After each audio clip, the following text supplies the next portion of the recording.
You have to read the history of slavery to understand this. There were two kinds of Negroes. There was that old house Negro and the field Negro. And the house Negro always looked out for his master.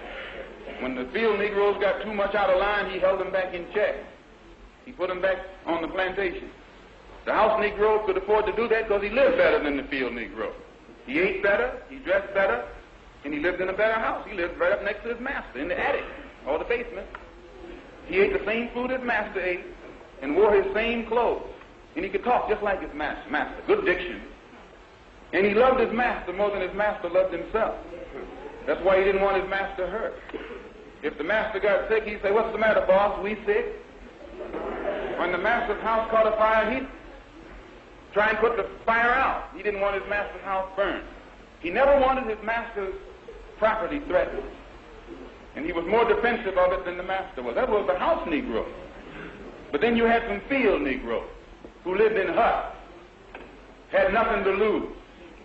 They wore the worst kind of clothes, they ate the worst food, and they caught hell. They felt the sting of the lash. They hated their master. Oh, yes, they did.